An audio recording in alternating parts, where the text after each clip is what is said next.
고요한 묵상의 시간, 오늘 우리는 삶의 가장 근원적인 질문 중 하나인 죽음에 대해 성경의 깊은 통찰을 통해 함께 탐색해보고자 합니다. 이 깊은 여정을 시작하기에 앞서 오늘 나누는 이 이야기가 여러분의 마음에 울림을 준다면 구독과 좋아요를 통해 이 희망의 메시지를 더 널리 퍼뜨리는 일에 동참해 주시길 부탁드립니다. 여러분의 작은 손길 하나하나가 누군가에게는 큰 위로와 빛이 될 수 있습니다. 이 영상을 시청하시는 모든 분들의 삶에 하나님의 크신 은혜와 평강이 함께하기를 기도합니다. 성경은 처음부터 끝까지 거대한 서사를 관통하는 여러 이미지와 상징으로 가득 차 있습니다. 우리는 이미지들을 하나하나 세심하게 살펴보고 그것들이 어떻게 더 큰 이야기 속에서 서로 연결되는지 이해해야 합니다. 오늘은 그 중에서도 가장 무겁고도 중요한 주제, 바로 죽음이라는 이미지를 읽어보려 합니다. 지난 수백 년간, 특히 서구 기독교 문화권에서 육체적 죽음은 단순히 천국으로 들어가는 디딤돌 정도로 여겨져 왔습니다. 죽음 이후 우리가 가게 될 그곳으로의 관문일 뿐, 그 이상의 의미에 대해서는 깊이 생각하지 않았던 것이죠. 하나님께서 창조하실 새 하늘과 새 땅에서 실제로 어떤 일이 일어날지에 대한 신약 성경의 가르침은 종종 잊혀졌습니다. 그래서 많은 신자들에게 죽음은 새로운 삶으로 들어가는 문이었고, 따라서 두려워하거나 슬퍼할 대상이 아니라고 배워왔습니다. 아마 여러분 중에도 장례식에 가서 슬피 우는 것을 자제하라는 말을 들어본 분이 계실 겁니다. 고인이 더 좋은 곳으로 갔으니 울지 말아야 한다는 위로 아닌 위로를 받으셨을지도 모릅니다. 어린 시절 저 역시 장례식장에서 어른들이 눈물을 애써 참는 모습을 보았던 기억이 납니다. 그분들은 고인이 훨씬 더 나은 곳으로 갔다고 믿었기 때문입니다. 하지만 사랑하는 사람을 잃은 슬픔은 너무나도 자연스럽고 인간적인 감정입니다. 성경은 과연 죽음을 어떻게 바라보고 있을까요? 우리가 정말 슬픔을 억눌러야만 하는 걸까요? 놀랍게도 신약 성경에서 죽음은 결코 온화하고 친절한 친구가 아닙니다. 사도 바울은 고린도전서 15장에서 죽음을 마지막 원수라고 분명히 선언합니다. 죽음은 우리를 하나님의 임재 앞으로 안내하는 상냥한 안내자가 아닙니다. 오히려 그것은 하나님께서 창조하신 모든 선한 것들을 부정하고 파괴하는 힘이며 혼돈과 해체의 순간입니다. 죽음은 죄와 어리석음을 통해 세상에 들어온 부패를 더 이상 허용할 수 없다는 하나님의 심판의 표현이기도 합니다. 하나님께서는 우리가 스스로 만들어낸 죄악된 모습을 영원히 내버려 두지 않으십니다. 로마서 8장에서 바울은 말합니다. 몸은 죄로 말미암아 죽은 것이나 영은 의로 말미암아 살아있는 것이니라. 이 말씀의 깊은 의미는 나중에 더 살펴보겠지만 핵심은 이것입니다. 우리는 너무나 쉽게 죽음, 그리고 바로 천국이라는 단순한 공식으로 모든 것을 이해하려 했습니다. 하지만 우리는 그 과정에서 중요한 사실을 잊었습니다. 죽음은 본래 선했던 하나님의 창조 세계를 파괴하는 끔찍한 사건이라는 사실을 말입니다. 그리고 하나님의 궁극적인 목적은 단순히 우리 영혼을 천국으로 옮기는 것이 아니라 하늘과 땅을 새롭게 재창조하시고 그 새 하늘과 새 땅에 합당한 새로운 몸으로 우리를 부활시키시는 것입니다. 태초의 창조는 선했지만 그것은 완성된 상태가 아닌 일시적인 것이었습니다. 창세기에서 하나님은 세상을 보시며 심히 좋았더라고 말씀하셨습니다. 하지만 그것은 시작이었습니다. 하나님께서는 인간이 그분의 동역자가 되어 이 창조 프로젝트를 함께 완성해 나가기를 원하셨고 그 길을 안내할 상징과 표징들을 세상에 두셨습니다. 그중 하나가 바로 선악을 알게 하는 나무였습니다. 하나님께서는 경고하셨습니다. 내가 그것을 먹는 날에는 반드시 죽으리라. 어떤 사람들은 아담과 하와가 선악과를 먹고도 그날 바로 죽지 않았다고 의문을 제기합니다. 하지만 이것은 히브리적 관용 표현을 오해한 것입니다. 그날에라는 말은 24시간 이내를 의미하는 것이 아닙니다. 그것은 내가 그 일을 행하는 순간 너는 죽음과 계약을 맺게 되며 죽음은 너의 운명이 될 것이다라는 뜻입니다. 그 증거가 바로 창세기 5장입니다. 아담의 후손들의 족보가 기록된 이 장에는 마치 거대한 장례식의 종소리처럼 한 문장이 계속해서 울려 퍼집니다. 그는 몇 세를 살고 자녀를 낳고 죽었더라. 그리고 그가 죽었더라. 그리고 그가 죽었더라. 이 반복은 하나님의 말씀이 얼마나 엄중한지를, 죽음이라는 저주를 결코 피해갈 수 없음을 보여주는 장엄한 선언입니다. 그렇습니다. 죽음은 저주이며 선한 창조 세계에 대한 부정입니다. 구약 성경을 보면 때때로 죽음과 언약을 맺어 그 운명을 피해보려는 어리석은 시도들이 등장합니다. 이사야서 28장에는 이사야 선지자가 우리는 사망과 언약하였고 수올과 맹약하였은즉 넘치는 재앙이 밀려올지라도 우리에게 미치지 못하리니 라고 말하는 자들을 통렬하게 비판하는 장면이 나옵니다. 그들은 거짓을 피난처로 삼고 허위 아래에 자신을 숨기려 했습니다. 인간은 죽음이 별것 아닌 것처럼, 자신과는 상관없는 일인 것처럼 스스로를 속이고 서로를 속이려 합니다. 어떤 이들은 죽음은 아무것도 아니다. 나는 그저 옆방으로 잠시 옮겨갔을 뿐이다. 라고 말하기도 합니다. 하지만 이것은 거짓말입니다. 그것은 죽음의 본질이 아닙니다.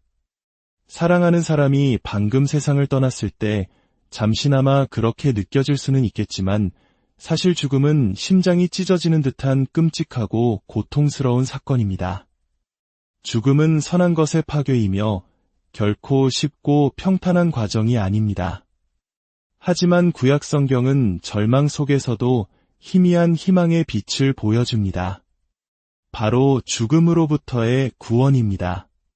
단순히 천국에 가는 것이 아니라 죽음 자체를 이기는 것에 대한 약속입니다. 시편 16편에는 하나님께서 우리를 버리지 않으시고 우리의 영혼이 썩음을 당하지 않게 하시리라는 약속이 기록되어 있습니다. 이 약속은 수많은 세월이 흐른 뒤 예수님 안에서 온전히 성취되었고 사도행전은 이 시편 말씀을 인용하여 죽음에서 부활하신 예수님을 증거합니다. 그리고 이 약속은 마침내 예수님을 따르는 모든 이들에게까지 확장됩니다. 언젠가 우리 모두가 죽음에서 일으켜질 것이라는 놀라운 약속입니다. 다시 강조하지만 신약 성경이 제시하는 궁극적인 목표는 단순히 천국에 가는 것이 아닙니다. 그것은 죽음이 완전히 패배한 새로운 세상, 새 하늘과 새 땅입니다. 호세아 6장, 에스겔 37장, 그리고 더 명확하게는 다니엘 12장에 나타나는 부활에 대한 암시들은 하나님께서 죽음 이후 우리를 돌보시는 것을 넘어 창조세계 전체를 회복시키고 죽음 자체를 정복하실 것이라는 더 위대한 계획의 서막이었습니다.